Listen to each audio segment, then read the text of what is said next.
Olá pessoal, bom dia, tudo bem com vocês? Hoje voltamos a gravar um pouco cedo, né? E estamos chegando na parte final.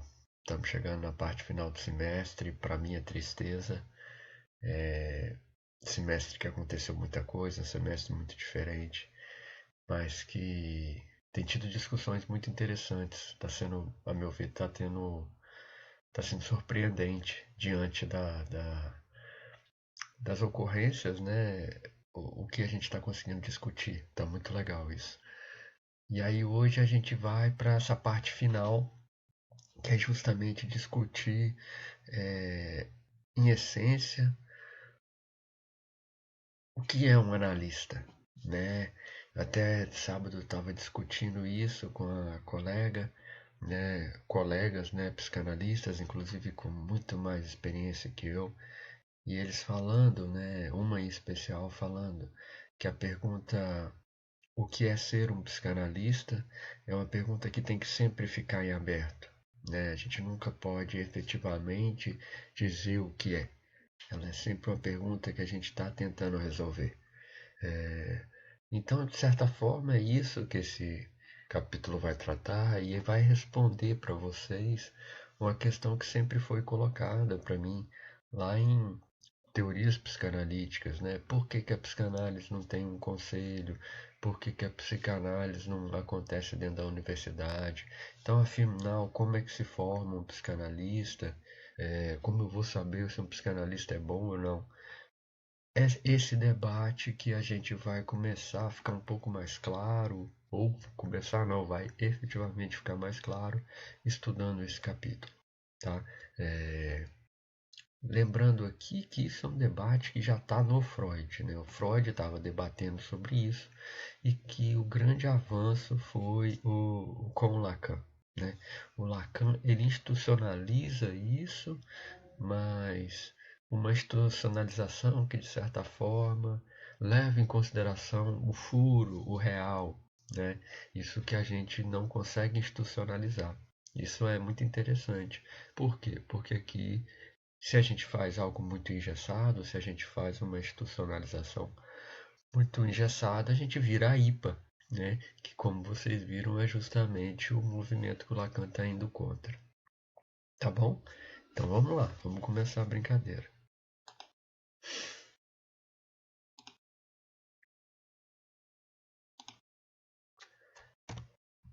Então, deixa eu vir para cá.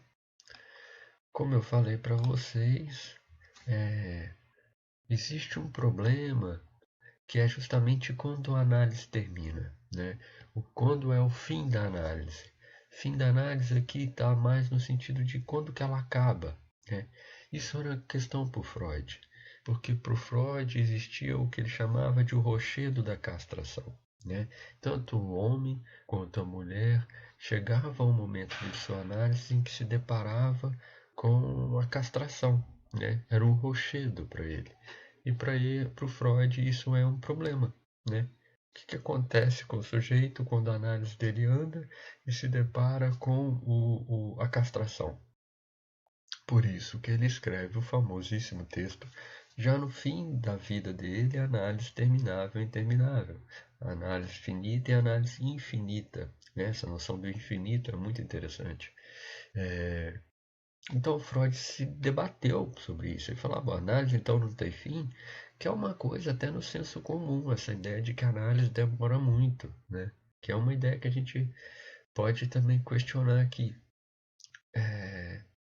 E aí tem uma pergunta que se relaciona a isso, que é justamente o que que a gente espera de uma análise, né? O que que cada um espera? É só se aliviar de um sintoma ou tem algo a mais aí? Então, a gente pode falar aqui, levando ao extremo a pergunta o que que se espera de uma análise, a gente pode falar que a gente espera um analista. Por quê? Porque o produto final de uma análise, aquele sujeito que leva a sua análise até o fim, sai dali um analista. Então esse é o primeiro ponto importante para vocês. O produto final de uma análise é um analista. Se eu levo a minha análise até o fim, logo eu me torno um analista. Agora, aqui a gente está falando, se levar uma análise até o fim, se levar uma análise até o fim é o que faz um analista, a gente tem que pensar que o sujeito passa por várias análises. Então, nunca é com um único analista ou com seu primeiro analista, sabe? A gente está falando aí de um processo que aí sim é demorado, tá? Mas nem todo mundo vai para análise esperando ser um analista, né? Tem alguns, como vocês vão ver, como o trabalho que eu coloquei, o Pierre Schiavini, ele não queria ser analista, mas durante o processo dali saiu um analista. Outros vão para análise e só quer se livrar de um sintoma. Porém, aquele que deseja ser psicanalista, esse ser com muitas aspas, aquele sim que vai radicalizar sua experiência de análise, porque ele acredita que esse produto final é efetivamente um analista. E aqui, então, assim, antes de eu chegar no passe, né? Qual a qualificação de um psicanalista? Isso é uma pergunta muito interessante, né?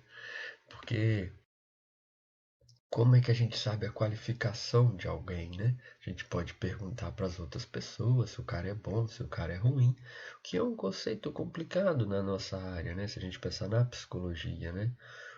O bom e o ruim é o quê? Um cara que corta, mas o corte pode me incomodar.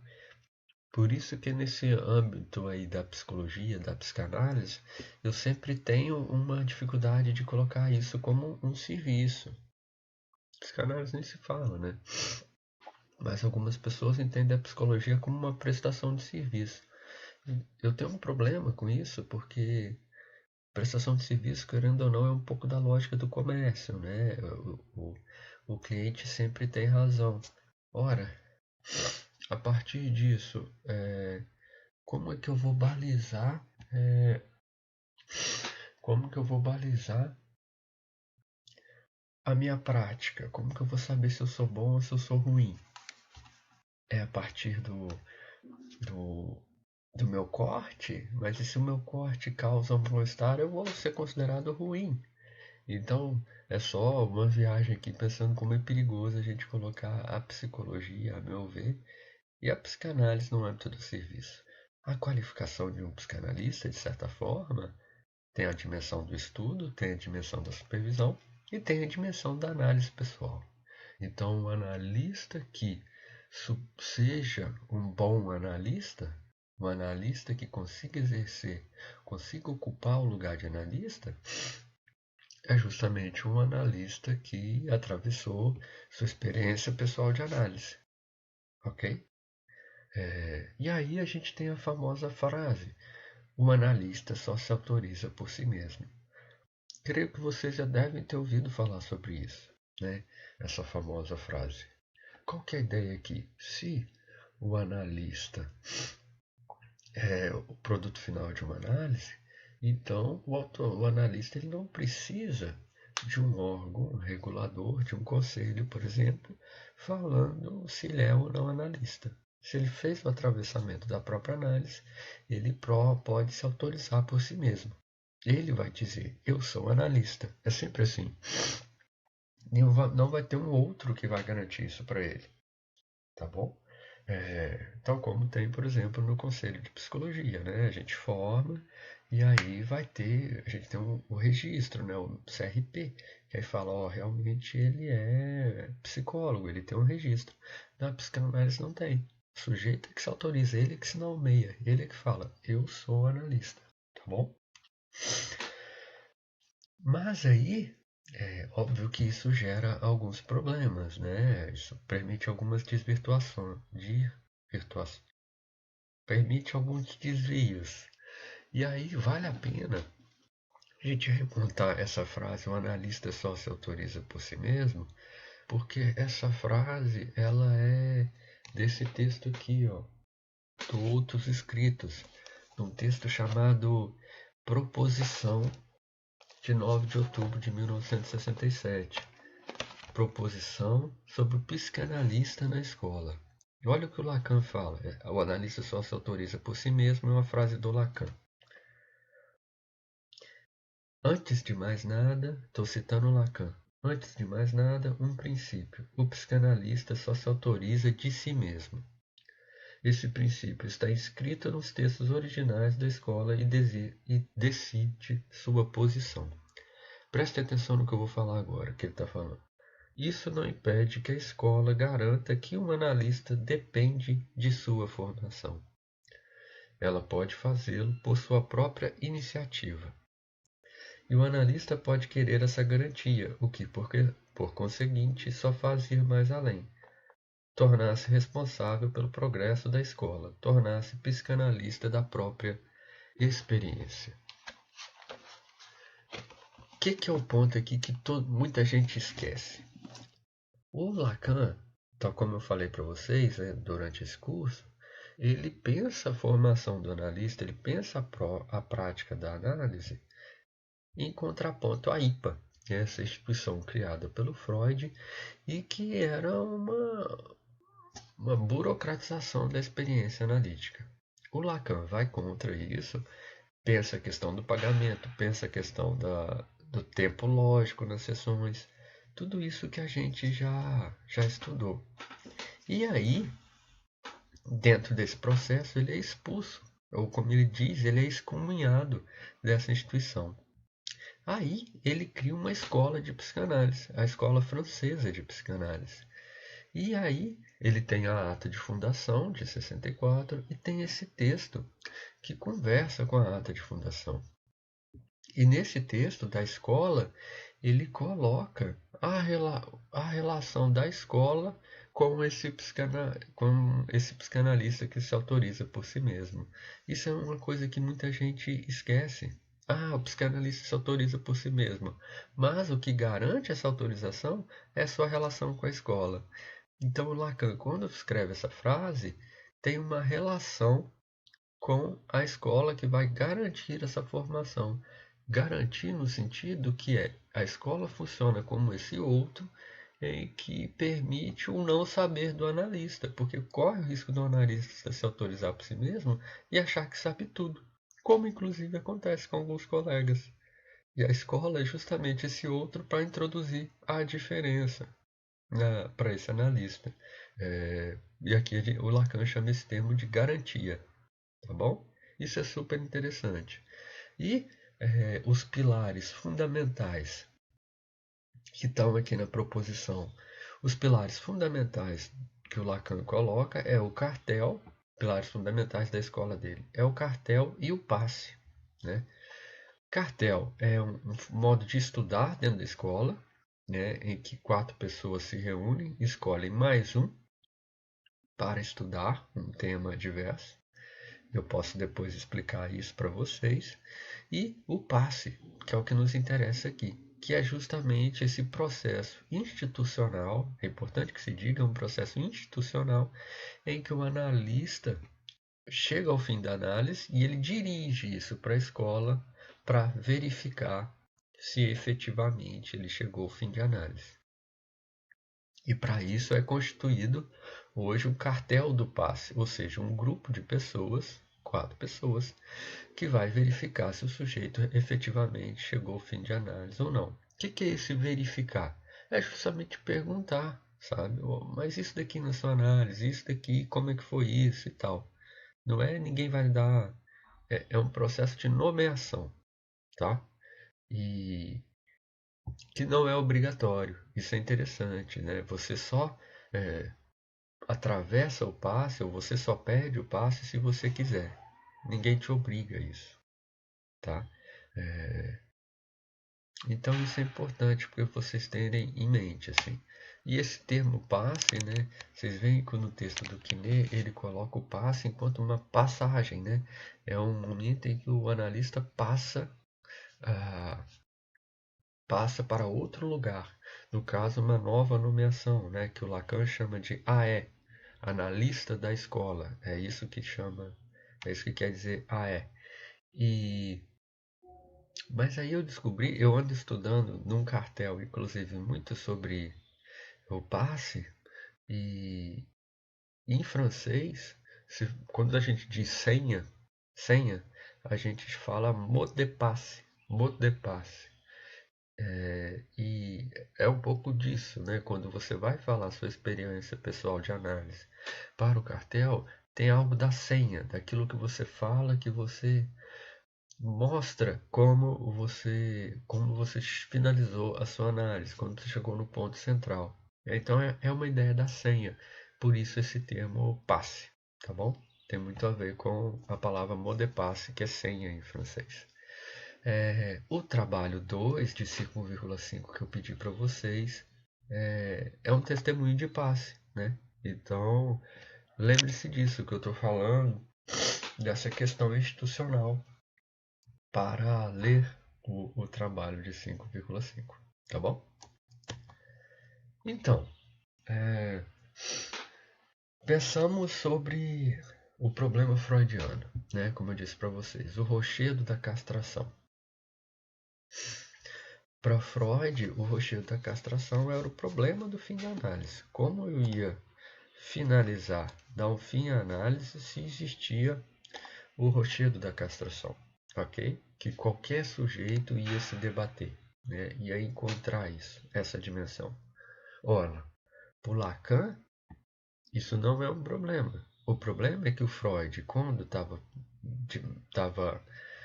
verificou isso, e ele não estava equivocado, quando ele verifica o rochedo da castração, ele acha que isso é impossível de se transpor, de certa forma. E o Lacan fala, o rochedo da castração não é um problema em si. O problema é que o Freud, de certa forma, ele fica nessa dimensão da falta. Essa dimensão da falta, essa dimensão que a gente não consegue mais interpretar. Então, a gente fica efetivamente tentando interpretar a falta, aquilo que escapa, e aí a gente nunca vai ter palavra suficiente para isso. Por isso que a análise tende infinita, né? Porque você sempre quer dar sentido a isso.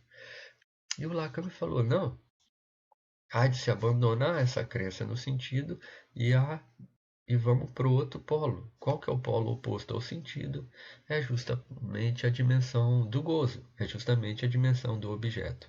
Então Lacan vai falar, ora, um fim de análise é possível, ok? Ele firma isso e só é possível com o atravessamento da fantasia. Tá? Então eu coloquei aqui para vocês a fantasia, que é justamente esse processo em que você vai sair do polo significante e ir para o polo do objeto, que é o polo do gozo. Isso é que o Lacan chamava de atravessamento da fantasia. Isso é um processo necessário que se faz em análise. Tá bom? A análise é interminável se ficamos no registro da decifração do inconsciente, que era o que Freud fazia e que ele percebeu que era um problema. A análise é interminável justamente se você fica decifrando, ou seja, dando sentido sem parar. Então vocês veem como a psicanálise escapa do senso comum, que é sempre uma interpretação. O analista sempre tem coisa a dizer. Isso é um senso comum, isso não é verdade, sabe? O analista ele sabe que o sentido tem limites, que a interpretação tem limites. Existe algo que escapa à interpretação, ok? E aí a gente tem um ponto fundamental, que para a psicanálise é um ponto capital. A gente só consegue efetivamente ocupar esse lugar de objeto, ou seja, ocupar esse lugar de analista, se a gente efetivamente atravessou a fantasia. Óbvio que se a gente for esperar todo mundo atravessar a fantasia e chegar no passe, os analistas, vai ter pouco analista no mundo. Mas eu diria que é impossível você ocupar o lugar de objeto, ou difícil você fazer o semblante de analista, se durante a sua análise pessoal você não tocou na sua fantasia, minimamente, ok? Então, aí vocês podem lembrar, por exemplo, do sessão de terapia, que eu sempre lembro para vocês, né? Ali aparece que não se faz uma análise, né? E aí não se toca na fantasia. Então, como eu disse para vocês, a gente tem um dispositivo do passe, que é um dispositivo institucional, ok? Inventado pelo Lacan, é melhor esclarecido nesse texto que está nos outros escritos, na proposição, tá? E que ele coloca a relação do analista que se autoriza por si mesmo com a escola. Então isso é até uma boa dica. Se você está procurando um analista e você foi a ele, você conhece ele, uma boa pergunta é fazer. Uma boa pergunta para se fazer é justamente questionar qual é a relação dele com a escola, ou qual a escola que ele frequenta. Isso mostra aí que o analista se autoriza por si mesmo, mas que ele frequenta um espaço em que ele é interrogado. Ele não está sozinho no mundo. O perigo de se estar sozinho no mundo é você achar que sabe tudo, né? Nesse texto também, o Lacan fala disso que ele chama de análise em intenção e análise em extensão. A análise em intenção é justamente essa análise que forma um analista, né? É a análise pura que a gente fala, né? Psicanálise pura. E a análise em extensão é quando a gente extrapola a análise desse espaço puro. É quando ela acontece na faculdade, ela acontece no hospital, ela acontece na escola. É uma análise com efeitos terapêuticos, mas que não necessariamente vai produzir um analista, né? Mais uma vez, lembro que esse dispositivo institucional, o passe, ele não é obrigatório dentro da escola, ele não é algo assim que as pessoas vão te obrigar, né? Ah, vai lá, vai passar pelo passe. Não, é algo que o sujeito demanda. Então ele demanda CAE. O que que esse CAE? O analista da escola. Então ele quer verificar se efetivamente ele chegou ao fim de análise, ele acha que ele chegou, e aí ele demanda a um outro, que hoje é o cartel do passe, a verificação se efetivamente ele é um AE ou não. Ok? Lembrando que esse título de AE ele é provisório. É 3 ou 2 anos em que você utiliza-se desse título. Mas por quê? Primeiro porque às vezes chega-se ao fim da análise e acontece outra coisa e você percebe que você precisa voltar para a análise. Esse é um ponto. E o segundo, porque dentro da escola a gente quer que, como eu disse para vocês, o real sempre esteja presente, ou seja, que o furo, o não saber esteja presente dentro dessa instituição. Logo, é perigoso a gente criar um título de AE que seja fixo, porque você pode criar castas de AE. Entendem? Ah, eles são os AES. Então a ideia é que ele seja um título provisório. Você demanda ao cartel do passe a verificação da sua análise pessoal e, sendo isso verificado, você ganha esse título de AE, você fala da sua experiência de análise por 2 ou 3 anos. Eu não sei o tempo certo hoje em dia. Vou verificar para vocês. É, o trabalho de 5,5, o texto do Ramandil é um testemunho de passe. Ele, na época ele era um AE, então ele estava ensinando sobre a análise dele. Logo, ser psicanalista não é uma escolha profissional, e sim uma virada que ocorre na própria análise. Percebem isso, gente? Aqui a gente está naquele debate que vocês perguntam, mas por que que não escolhe, por que que a psicanálise não é uma formação tal como a psicologia? Por que que não existe conselho? Por que que não existe carimbo? Porque não é uma escolha profissional. É comum a gente falar que a psicanálise é a profissão que não existe. Por quê? Porque ser psicanalista é um processo que ocorre na experiência da análise, da própria análise. Pense no caso ali do trabalho de 4,5, Pierre Scriabini, ele era engenheiro, matemático, né? Ele não queria ser analista, mas dentro do processo da análise dele sai um analista, e muito bom, por sinal. Logo, o que garante esse desejo, e a verificação desse desejo é apenas análise pessoal.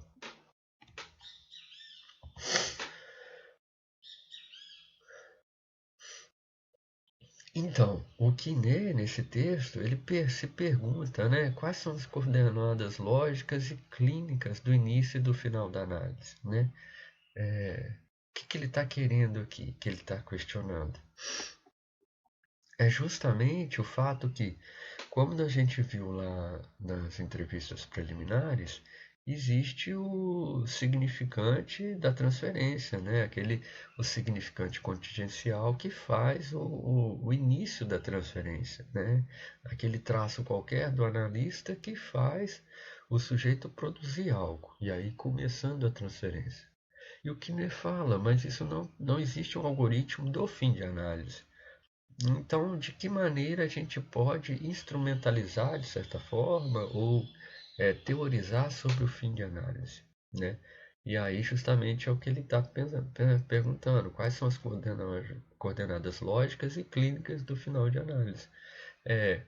Existe uma clínica e existe uma lógica, né? A lógica, de certa forma, tá colocada no início do tratamento, quando o sujeito chega para querendo fazer uma análise, de alguma maneira ali já está colocado o fim da análise, onde que vai terminar, né? O ponto traumático que o fez estar ali, né? Isso é muito comum, é o retorno, no final você de certa forma retorna ao início. E um ponto também muito importante para a gente discutir é o que acontece com a transferência no fim da análise, né? Lembramos que a transferência é sujeito suposto saber, né? Só é possível uma análise a partir do momento que a gente supõe um saber no outro, a partir do momento que a gente supõe um saber no analista. Logo, quando a análise termina, qual é o estatuto da transferência? Ela continua? Eu já adianto aqui, desculpa,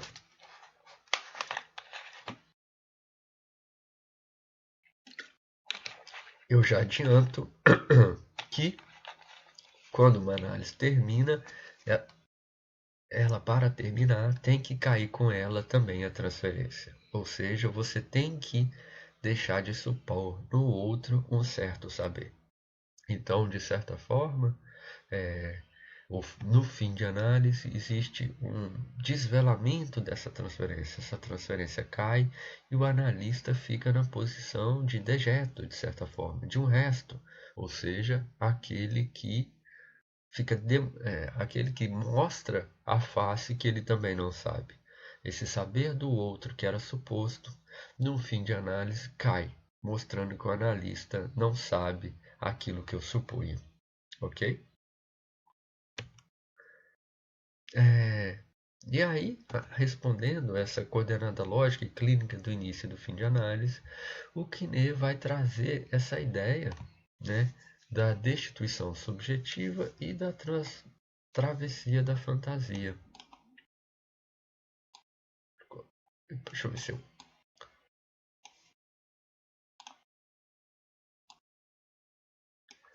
Outra. A destituição subjetiva e a travessia da fantasia, que não são coisas excludentes, tá? São processos que vai acontecendo para chegar nesse fim de análise, processos que ocorrem dentro da própria experiência da análise, ok? Então vamos lá. Lembramos que quando a gente fala, isso eu falei muito em teorias psicanalíticas para vocês, quando a gente fala de análise, quando a gente fala de sujeito, a gente sempre está falando de sujeito do inconsciente. Né? Então, o que importa não é minha consciência, é o que eu acho. É justamente aquilo que eu acho sem saber. Né? É aquilo, o Lacan falava, né? penso onde não sou, sou onde eu não penso. O que importa é se sou onde eu não penso, ou seja, que é o inconsciente, é o saber inconsciente, aquele saber que eu não sei, o saber não sabido. Então, quando você começa a análise, quando você começa a transferência, quando você supõe no outro um saber, quando cria o amor de transferência, a gente começa a falar do sujeito do inconsciente, né? Esse movimento em que a gente começa a falar de coisas que a gente não sabe, né? É, ok? Então só existe um sujeito em análise, o sujeito inconsciente.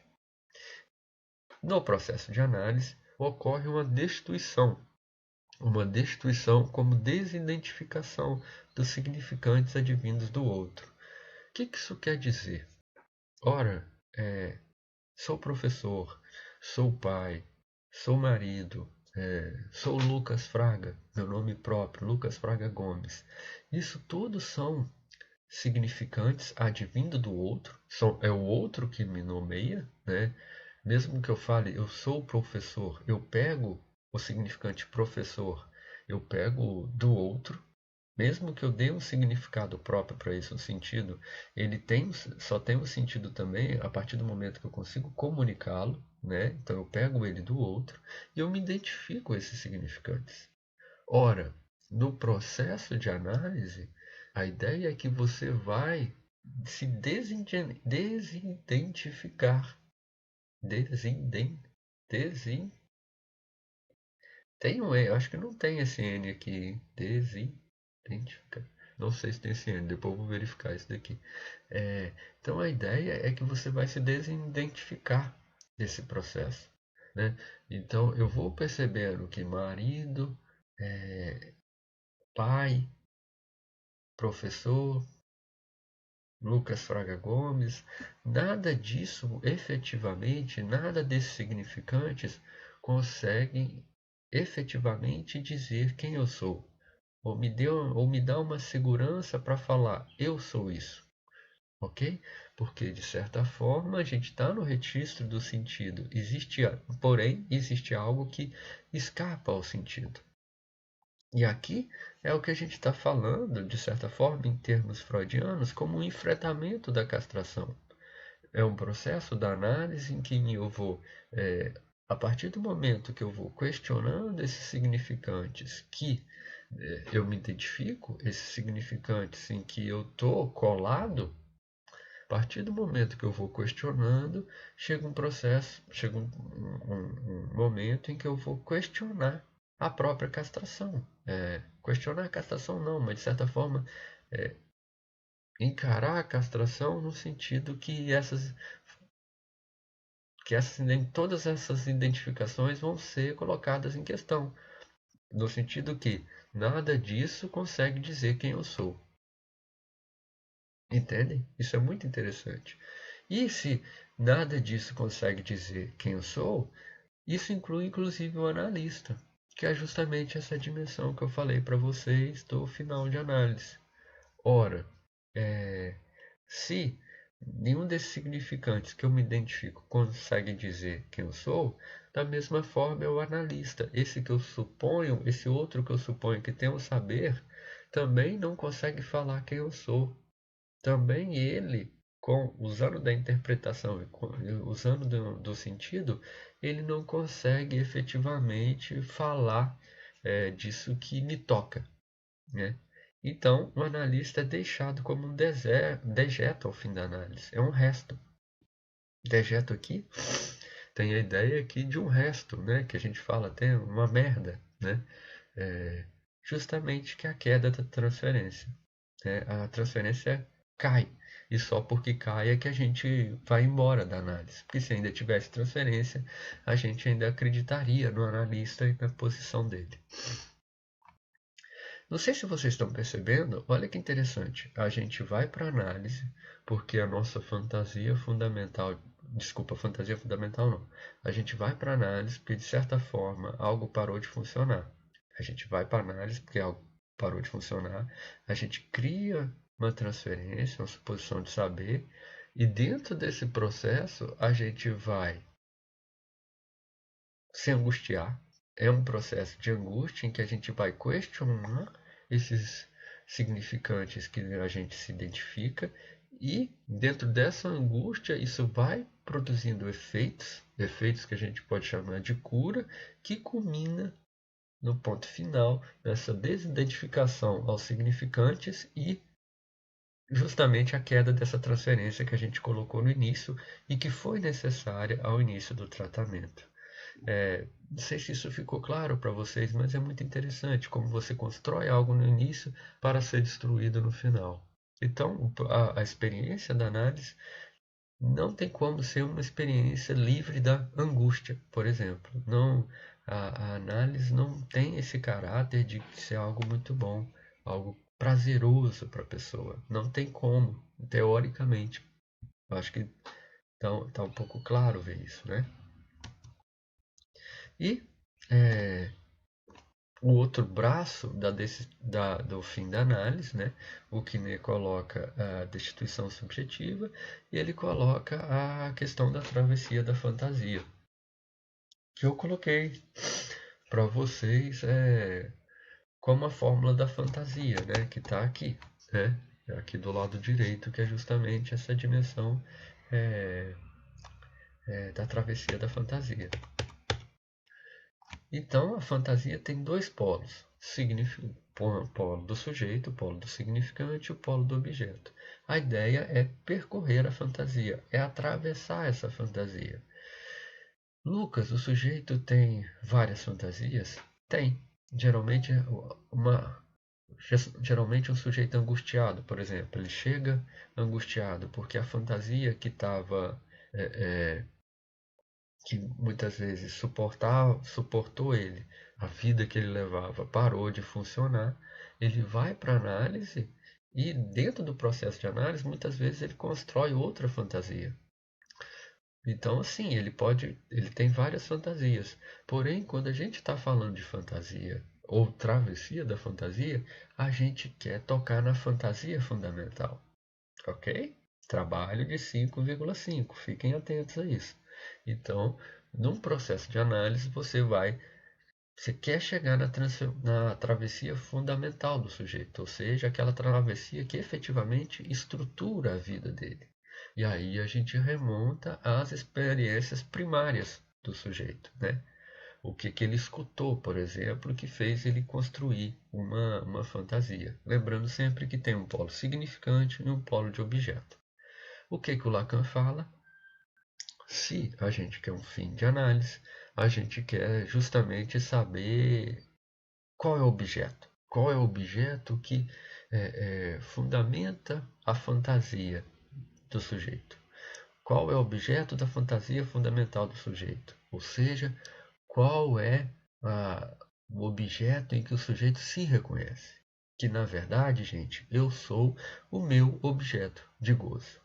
Lembrando que esse objeto é o objeto causa, né? Ele é o objeto causa do desejo e objeto mais de gozar. Ele é o meu gozo. E se ele é meu gozo, ele é o meu segredo. É algo que eu guardo, meu precioso, tal como o Senhor dos Anéis. Tá? Então, aquilo que eu sou não vai estar do lado do significante, não vai estar lá do lado dessas coisas que o outro me nomeou. Vai estar justamente do lado do meu gozo. E para o Lacan, um fim de análise só é possível se a gente toca nessa dimensão do gozo e o sujeito se reconhece como esse objeto. Que objetos que são? Aqueles que estavam lá, que eu falei em teorias psicanalíticas. Anal, oral, fálico, voz e olhar. Trabalho de 5,5. Tá? Esses testemunhos de passe são fabulosos porque eles mostram toda essa teoria na prática. Com a travessia da fantasia, você abandona qualquer esperança de completude do ser. Então, qual que é a ideia, né? Se a gente ainda existe uma famosa frase do Lacan que é: não existe relação sexual, não há relação sexual. Falar que existe relação sexual ou que a minha esposa me completa é acreditar na completude do ser, acreditar que um outro vem e vai completar o meu ser, né? O outro me entende. A psicanálise é sempre contra isso, né? A psicanálise não acredita, por exemplo, na própria noção de compreensão, né? É difícil se fazer compreender. Então Lacan radicaliza essa noção quando ele está falando da travessia da fantasia. Então você, com a destituição, você se depara com esses significantes que não te nomeiam e você atravessa indo para o polo do objeto. E a partir disso, com essa dimensão do polo, que você tem um objeto de gozo, que você é esse gozo, você abandona qualquer noção de que vai ter um outro que vai te completar. Tem uma radicalidade aí de uma singularidade. Isso não precisa ser uma solidão, sabe, efetiva, como se fosse uma tragédia. Mas aqui tem uma singularidade, um traço que é impossível comparar a uma outra pessoa, ok? É, e como eu disse para vocês, o início está presente no fim. Então, quando a gente lê os testemunhos de passe, a gente sempre tem sonhos. Os analistas, né, já chegando no fim da análise, eles sempre fazem sonhos muito esclarecedores. E nesses sonhos, eles demonstram justamente o objeto de gozo deles. Isso é muito comum, você sempre vai ver nos testemunhos de passe. Essa dimensão dos sonhos e a relação com os objetos. Aqui eu só coloquei para vocês aqui o percurso da pulsão, né?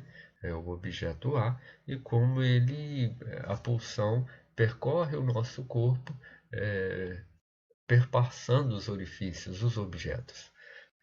Isso é inclusive o que a gente debateu ontem, terça-noite, né? A dificuldade da gente fazer análise online, justamente porque o corpo para a psicanálise é um corpo real, um corpo atravessado pela pulsão e que toca os orifícios, por exemplo, o olhar, a voz, o ânus, a boca. Como é que fica isso no virtual? Ok? Então lembre-se sempre disso, né? Que quando a gente não analisa, a gente chega no polo do objeto, a gente abandona qualquer noção de completude e a gente, de certa forma, reconhece o nosso ser no objeto. Ok? Depois a gente vai entrar na dimensão do ato psicanalítico. Eu gostaria de ficar aqui por hoje. Semana que vem a gente continua. Espero que vocês tenham gostado e amanhã a gente discute isso, quinta-feira ao vivo e depois terça-feira também a gente está lá. Estejam convidados. E lembrando que eu vou começar a usar o aplicativo Google Meet, porque eu acho que vai ser melhor para nossas discussões. Abraços, pessoal.